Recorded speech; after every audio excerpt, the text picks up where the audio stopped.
Assalamualaikum warahmatullahi wabarakatuh. Halo semuanya, perkenalkan nama saya Dewi Safitri Ramadhani Putri Santosa dari Prodi Sistem Informasi 2020A dengan NIM 20051214033. Di sini saya akan memaparkan materi mengenai standarisasi jaringan komputer untuk memenuhi mata kuliah jaringan komputer. Standar jaringan komputer. Standarisasi jaringan disebut juga protokol. Standarisasi kompatibilitas vendor hardware dan software, kebutuhan akan interkoneksi antar komputer. Standarisasi jaringan komputer membuat suatu standar agar produk dengan vendor berbeda dapat saling berkomunikasi. Yang kedua, saya akan menjelaskan mengenai konsep protokol. Protokol adalah suatu kumpulan aturan yang dapat dimengerti device untuk saling berkomunikasi. Masing-masing protokol mempunyai konsep yang berbeda berkaitan dengan media maupun servis yang digunakan dalam komunikasi jaringan. Model OSI. Apa sih OSI itu? OSI kepanjangannya Open System Interconnection. OSI adalah model referensi yang diciptakan dari sebuah kerangka yang bersifat konseptual. Namun saat ini telah berkembang dan menjadi sebuah standarisasi khusus berkaitan dengan koneksi komputer. Nah, seperti yang Anda lihat pada layar, terdapat 7 layers dalam OSI.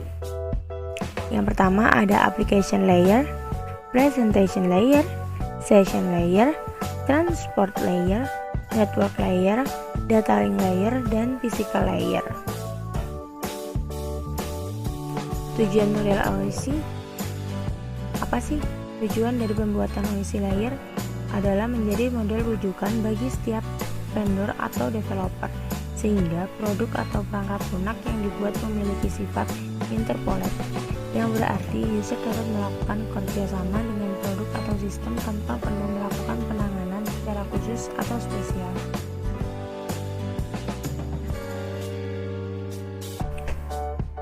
Selanjutnya, saya akan menjelaskan 7 layer dari OSI. Yang pertama, ada application layer. Di sini, lapisan yang menjadi pusat terjadinya suatu interaksi antara pengguna dengan aplikasi yang bekerja menggunakan fungsionalitas sebuah jaringan. Contoh application layer ada HTTP, SMTP, FTP, dan lain-lain. Yang kedua ada presentation layer, di mana mempunyai fungsi untuk mentranslasikan format data yang akan ditransmisikan oleh aplikasi melalui jaringan komputer. Contoh yang ada pada presentation layer adalah MME, SSL, TLS, dan lain-lain. Yang ketiga ada session layer, lapisan yang berfungsi untuk mendefinisikan bagaimana sebuah koneksi dapat dibuat, dikelola, dan dikembangkan.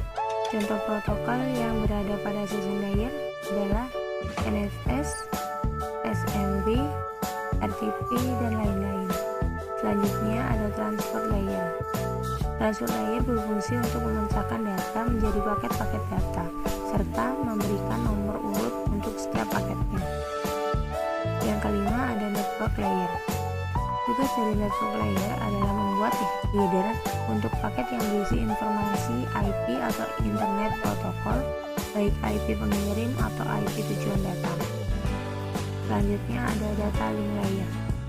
Tugas dari data link layer sendiri adalah untuk menentukan setiap bit data dikelompokkan menjadi format yang disebut dengan frame. Yang terakhir ada physical layer. Fungsi physical layer ini adalah untuk mendefinisikan media transmisi jaringan, sinkronisasi NIT, metode pensinyalan, serta membangun jaringan, seperti pengkabelan dan topologi jaringan. Di sini ada perbandingan antara OSI model dan TCP atau IP model. Pada TCP atau IP model terdapat 4 layer. Yang pertama application layer, transport layer, internet layer, net dan network access layer. sedangkan OC model memiliki 7 layer seperti yang tadi saya jelaskan. Konsep layering TCP atau IP. Untuk application layer merupakan data bagi pengguna dan kontrol dialog. Transport layer komunikasi antara perangkat dukungan di seluruh jaringan yang beragam. Untuk internet layer menentukan jalur terbaik melalui jaringan. Dan terakhir ada network access layer yang berfungsi untuk mengontrol perangkat keras dan media yang membentuk jaringan. Selanjutnya ada perbedaan TCP dan UDP. Yang pertama, TCP beroperasi berdasarkan konsep koneksi, sedangkan UDP tidak berdasarkan konsep koneksi, jadi harus membuat kode sendiri. Selanjutnya, untuk TCP secara otomatis memecahkan data ke dalam paket-paket, sedangkan UDP pemecahan ke dalam paket-paket dan proses pengirimannya dilakukan secara manual. Lalu, TCP mudah untuk digunakan atau transfer data seperti menulis dan membaca file, sedangkan UDP jika paket ada yang hilang perlu dipikirkan di mana letak kesalahan yang terjadi dan mengirim ulang data yang diperlukan.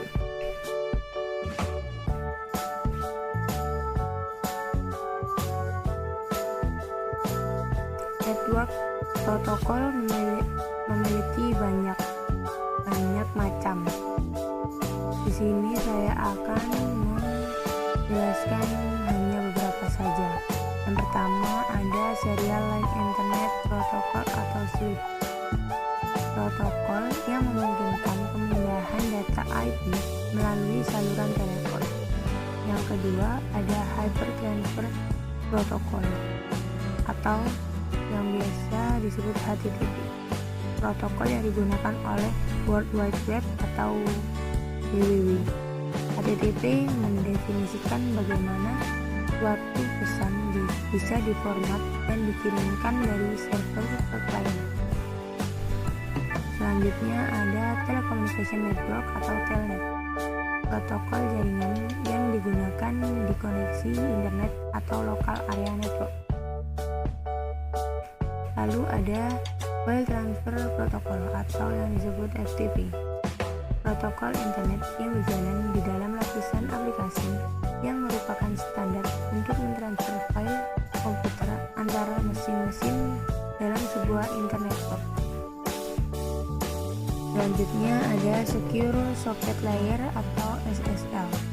Protokol jaringan yang paling banyak digunakan untuk enkripsi. Lalu Simple Network Monitoring Protocol atau SNMP. Protokol yang digunakan untuk monitoring device di jaringan. Contoh aplikasi yang menggunakan protokol ini adalah MFTA, Qt, dan lain-lain. Selanjutnya, saya akan menjelaskan mengenai port. Mekanisme yang mengizinkan sebuah komputer untuk mendukung beberapa sesi koneksi dengan komputer lainnya dan program di dalam jaringan. Port dapat mengidentifikasi aplikasi dan layanan yang menggunakan koneksi di dalam jaringan TCP atau IP. Port dikenali dengan angka 16 bit yang disebut port number. Diklarifikasikan dengan jenis protokol transport apa yang digunakan. Selanjutnya, saya akan menjelaskan macam-macam port. Yang pertama ada Well-Known Port, merupakan port umum yang sudah ditetapkan oleh IENA atau Internet Assigned Number Authority, berkisar antara 0 hingga 1023. Hanya dapat diakses oleh sistem account atau root account. Yang kedua ada Registered Port, merupakan port yang digunakan oleh vendor komputer atau jaringan untuk mendukung aplikasi dan sistem operasi yang mereka buat, berkisar antara 1024 hingga 4151. Dapat diakses oleh program dengan program aplikasi yang digunakan oleh user account biasa. Ketiga ada Dynamically Assigned Port, merupakan port yang ditetapkan oleh sistem operasi yang digunakan untuk melayani request dan pengguna sesuai dengan kebutuhan, berkisar antara 1024 hingga 65.536. Terima kasih, sekian pemaparan materi standarisasi jaringan komputer dari saya. Wassalamualaikum warahmatullahi wabarakatuh.